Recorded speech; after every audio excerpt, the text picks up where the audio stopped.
بسم اللہ الرحمن الرحیم۔ حضرت خباب بن ارت رضی اللہ تعالی عنہ کا سختیاں برداشت کرنا۔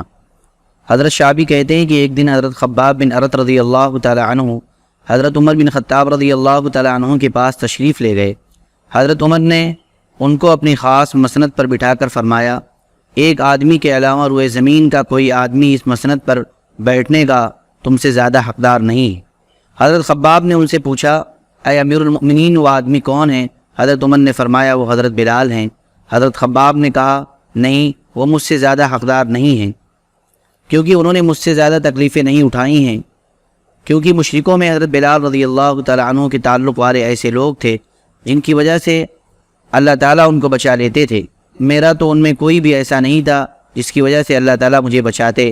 میں نے اپنا یہ حال دیکھا ہے کہ ایک دن مشرکوں نے مجھے پکڑا اور آگ جلا کر مجھے اس میں ڈال دیا، پھر ایک آدمی نے اپنا پاؤں میرے سینے پر رکھا اور میں اس زمین سے صرف اپنی کمر کے ذریعے ہی خود کو بچا سکا۔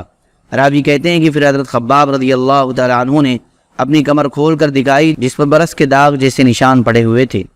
حضرت شعبی کہتے ہیں کہ حضرت عمر رضی اللہ تعالیٰ عنہ نے حضرت بلال رضی اللہ تعالیٰ عنہ سے ان تکلیفوں کے بارے میں پوچھا جو ان کو مشرکوں کی طرف سے اٹھانی پڑی۔ حضرت خباب نے کہا، اے امیر المؤمنین آپ میری پشت کو دیکھیں۔ اسے دیکھ کر حضرت عمر نے کہا کہ میں نے ایسی کمر تو کبھی نہیں دیکھی۔ حضرت خباب نے بتایا کہ مشرکوں نے میرے لیے آگ جلائی اور مجھے اس میں ڈال دیا اور اس آگ کو میری کمر کی چربی نے ہی بجھایا۔ ابو لیلہ کندی بیان کرتے ہیں کہ حضرت خباب بن ارت رضی اللہ تعالیٰ عنہ حضرت عمر رضی اللہ تعالیٰ عنہ کی خدمت میں حاضر ہوئے۔ حضرت عمر نے کہا، قریب آ جاؤ، حضرت عمار بن یاسر کے علاوہ کوئی بھی اس جگہ بیٹھنے کا تم سے زیادہ حقدار نہیں ہے۔ تو حضرت خباب نے حضرت عمر کو اپنی کمر کے وہ نشان دکھانے لگے جو ان کو مشرکوں کے عذاب سے پہنچے تھے۔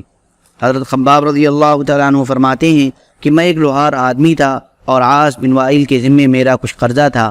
میں نے اس کے پاس جا کر اپنے قرضے کا تقاضا کیا تو عاص نے کہا، اللہ کی قسم میں تمہیں تمہارا قرضہ تب واپس کروں گا جب تم محمد صلی اللہ علیہ وسلم کا انکار کرو گے۔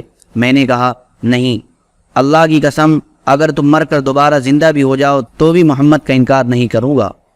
اس پر عاص نے کہا، جب میں مر کر دوبارہ اٹھایا جاؤں گا وہاں تم میرے پاس آنا، وہاں میرے پاس بہت سارا مال اور اولاد ہوگی، وہاں میں تمہیں تمہارا قرضہ دے دوں گا۔ اس پر اللہ تعالیٰ نے یہ آیت نازل فرمائی، افرأیت الذی کفر بآیاتنا وقال لأوتین مالا وولدا سے لے کر وتأتینا فردا، بھلا تو نے دیکھا اس کو جو منکر ہو ہماری آیتوں سے اور کہا مجھ کو مل کر رہے گا مال اور اولاد؟ کیا جھانک آیا ہے غیب کو یا لے رکھا ہے رحمان سے عہد؟ یہ نہیں، ہم لکھ رکھیں گے جو وہ کہتا ہے اور بڑھاتے جائیں گے اس کو عذاب میں لمبا، اور ہم لے لیں گے اس کے مرنے پر جو کچھ وہ بتلا رہا ہے اور آئے گا ہمارے پاس اکیلا۔ حضرت خباب رضی اللہ تعالیٰ عنہ فرماتے ہیں کہ میں حضور اقدس صلی اللہ علیہ وسلم کی خدمت میں حاضر ہوا۔ آپ کعبہ کے سائے میں چادر کی ٹیک لگائے ہوئے بیٹھے تھے اور ان دنوں ہمیں مشرکوں کی طرف سے بہت سختی اٹھانی پڑی تھی۔ میں نے عرض کیا کہ آپ اللہ سے دعا نہیں فرماتے؟ آپ ایک دم سیدھے بیٹھ گئے اور آپ کا چہرہ مبارک سرخ ہو گیا اور آپ نے فرمایا، تم سے پہلے ایسے لوگ ہوئے ہیں کہ لوہے کی کنگھیوں سے ان کا گوشت اور پٹھا سب نوچ لیا گیا اور ہڈیوں کے سوا کچھ نہ چھوڑا گیا، لیکن اتنی سخت تکلیف بھی ان کو ان کے دین سے نہ ہٹا سکتی تھی، اور اللہ تعالیٰ اس دین کو ضرور پورا کر کے رہیں گے، یہاں تک کہ سوار صنعاء سے حضرموت تک جائے گا اور اس کو کسی دشمن کا ڈر نہ ہوگا سوائے اللہ تعالیٰ کے اور سوائے بھیڑیے کے اپنی بکریوں پر، لیکن تم جلدی چاہتے ہو۔ حضرت ابو ذر رضی اللہ تعالیٰ عنہ کا سختیاں برداشت کرنا۔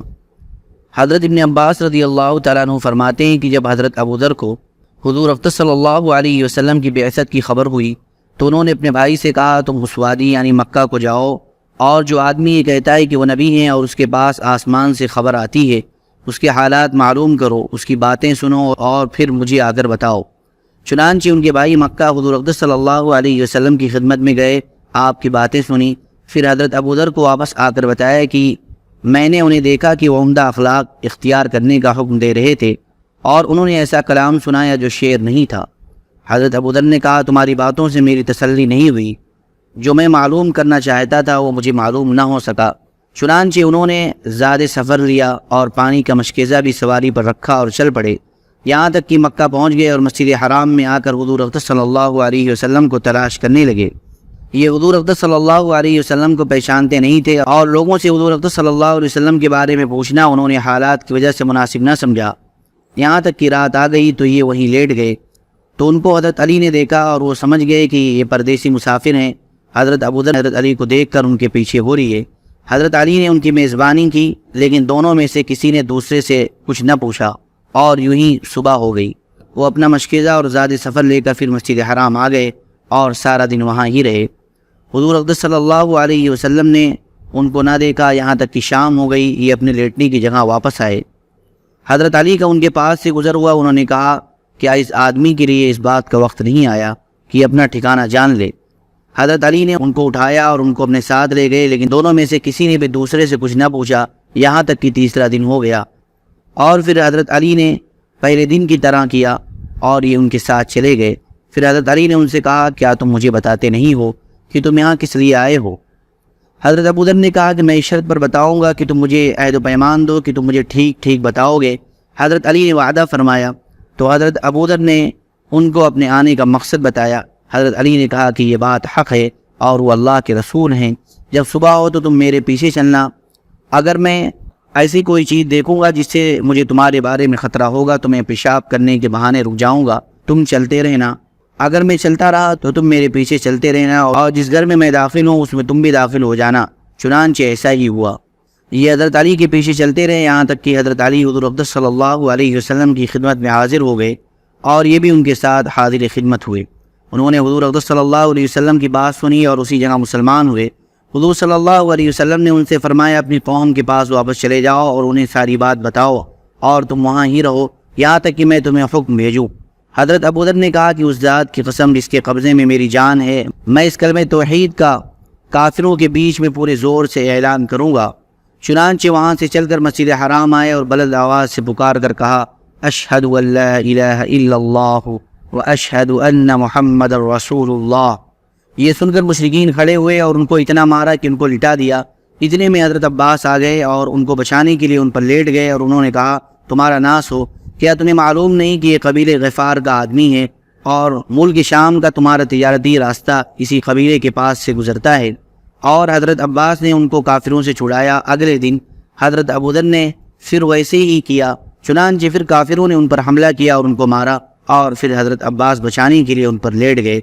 امام بخاری نے حضرت ابن عباس رضی اللہ تعالیٰ عنہ کی روایت میں یوں نقل کیا ہے کہ انہوں نے اعلان کیا اے جماعت قریش سن لو، اشہد ان لا الہ الا اللہ واشہد ان محمدا عبدہ ورسولہ۔ کافروں نے کہا پکڑو اس بے دین کو۔ چنانچہ وہ سب کھڑے ہو کر مجھے مارنے لگے اور مجھے اتنا مارا کہ میں مرنے کے قریب ہو گیا۔ حضرت عباس میری مدد کو آئے اور میرے اوپر لیٹ گئے اور کافروں کی طرف متوجہ ہو کر کہا تمہارا ناس ہو، تم غفار کے آدمی کو مارنے لگے ہو، حالانکہ تمہارا تجارتی راستہ اور تمہاری گزرگاہ غفار کے پاس سے ہے۔ چنانچہ لوگ مجھے چھوڑ کر پیچھے ہٹ گئے۔ جب اگلا دن ہوا تو میں نے بلند آواز سے پہلے دن کی طرح پھر کلمہ شہادت کافروں کے بیچ میں پڑھا۔ پھر کافروں نے کہا پکڑو اس بے دین کو۔ چنانچہ اس دن میں میرے ساتھ وہی سلوک ہوا جو اس سے پہلے دن ہوا تھا۔ اور پھر حضرت عباس میری مدد کو آئے اور مجھ پر لیٹ گئے اور کافروں سے وہی بات کہی جو انہوں نے پہلے دن کہی تھی۔ امام مسلم نے حضرت ابوذر رضی اللہ تعالیٰ عنہ کے اسلام لانے کا قصہ اور طرح سے بیان کیا ہے، جس میں یہ ہے کہ میرا بھائی گیا اور وہ مکہ پہنچا، پھر مجھ سے واپس آ کر کہا کہ میں مکہ گیا تھا، وہاں میں نے ایک آدمی دیکھا جسے لوگ بے دین کہتے تھے، ان کی شکل و صورت آپ سے بہت زیادہ ملتی ہے۔ حضرت ابوذر فرماتے ہیں کہ پھر میں مکہ گیا، وہاں میں نے ایک آدمی کو دیکھا جو ان کا نام لے رہا تھا۔ میں نے پوچھا وہ بے دین آدمی کہاں ہے؟ یہ سن کر وہ آدمی میرے بارے میں چیخ چیخ کر کہنے لگا یہ بے دین ہے، یہ بے دین ہے۔ لوگوں نے مجھے پتھروں سے اتنا مارا کہ میں پتھر کے سرخ بت کی طرح سے ہو گیا۔ جاہلیت کے زمانے میں کافر جانور ذبح کر کے پتھروں پر خون ڈالا کرتے تھے، میں اس بت کی طرح لہو لہان ہو گیا۔ چنانچہ میں کعبہ اور اس کے پردوں کے درمیان چھپ گیا اور 15 دن رات اس میں یوں ہی چھپا رہا۔ میرے پاس آب زمزم کے علاوہ کھانے پینے کی کوئی چیز نہیں تھی۔ حضور اقدس صلی اللہ علیہ وسلم اور حضرت ابوبکر مسجد حرام میں ایک دن آئے، میری ان سے ملاقات ہوئی اور اللہ کی قسم سب سے پہلے میں نے آپ کو اسلامی طریقے کے مطابق سلام کیا اور میں نے کہا یا رسول اللہ السلام علیکم۔ آپ نے فرمایا وعلیکم السلام ورحمۃ اللہ، تم کون ہو؟ میں نے کہا بنو غفار کا ایک آدمی ہوں، آپ کے ساتھی۔ حضرت ابوبکر نے کہا مجھے آج رات ان کو اپنا مہمان بنانے کی اجازت دے دیں۔ چنانچہ وہ مجھے اپنے گھر لے گئے جو مکہ کے نچلے حصے میں تھا۔ انہوں نے مجھے چند مٹھی کشمش لا کر دی، پھر میں اپنے بھائی کے پاس آیا اور میں نے اسے بتایا کہ میں مسلمان ہو گیا ہوں۔ اس نے کہا میں بھی تمہارے دین پر ہوں۔ پھر ہم دونوں اپنی والدہ کے پاس گئے، انہوں نے بھی یہی کہا کہ میں تم دونوں کے دین پر ہوں۔ پھر میں نے اپنی قوم کو جا کر دعوت دی، ان میں سے بعض لوگوں نے میری تابعداری کی اور وہ مسلمان ہو گئے۔ حضرت ابو ذر رضی اللہ تعالیٰ عنہ فرماتے ہیں کہ میں مکہ میں حضور اقدس صلی اللہ علیہ وسلم کے ساتھ ٹھہر گیا، آپ نے مجھے اسلام سکھایا اور میں نے کچھ قرآن بھی پڑھ لیا۔ پھر میں نے کہا یا رسول اللہ میں اپنے دین کا اعلان کرنا چاہتا ہوں۔ آپ نے فرمایا مجھے تمہارے بارے میں خطرہ ہے کہ تم کو قتل کر دیا جائے گا۔ میں نے کہا چاہے مجھے قتل کر دیا جائے لیکن میں یہ کام ضرور کروں گا۔ آپ خاموش ہو گئے۔ مسجد حرام میں قریش حلقہ لگا کر بیٹھے ہوئے باتیں کر رہے تھے۔ میں نے وہاں جا کر زور سے کہا اشہد ان لا الہ الا اللہ واشہد ان محمد رسول اللہ۔ یہ سنتے ہی وہ تمام حلقے ٹوٹ گئے اور وہ لوگ کھڑے ہو کر مجھے مارنے لگے اور مجھے سرخ بت کی طرح بنا کر چھوڑا، اور ان کا یہ خیال تھا کہ وہ مجھے قتل کر چکے ہیں۔ جب مجھے افاقہ ہوا تو میں حضور اقدس صلی اللہ علیہ وسلم کی خدمت میں آیا۔ آپ نے میرا یہ حال دیکھ کر فرمایا کہ کیا میں نے تم کو منع نہیں کیا تھا؟ میں نے کہا یا رسول اللہ میرے دل کی چاہت تھی، اسے میں نے پورا کر لیا۔ میں حضور اقدس صلی اللہ علیہ وسلم کے پاس ٹھہر گیا۔ پھر آپ نے فرمایا اپنی قوم میں چلے جاؤ اور جب تمہیں ہمارے غلبہ کی خبر ملے تو پھر میرے پاس واپس آ جانا۔ ایک روایت میں حضرت ابو ذر رضی اللہ تعالیٰ عنہ فرماتے ہیں کہ میں مکہ گیا تو وادی یعنی مکہ کے تمام لوگ مجھ پر ہڈیاں اور ڈھیرے لے کر ٹوٹ پڑے اور مجھے اتنا مارا کہ میں بے ہوش ہو کر گر گیا۔ جب مجھے ہوش آیا اور میں اٹھا تو میں نے دیکھا کہ میں پتھر کے سرخ بت کی طرح سے لہو لہان ہوں۔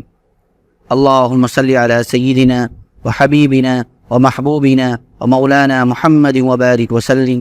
سبحان ربک رب العزت عما یصفون وسلام علی المرسلین والحمد للہ رب العالمین۔